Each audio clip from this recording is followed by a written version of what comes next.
saan ka tutungo.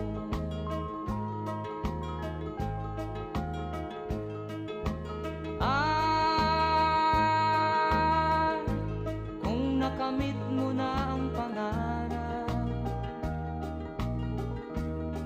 di pa rin masiyahan, ang nais mo'y madagdagan, limot mo na ang iyong pinagmulan.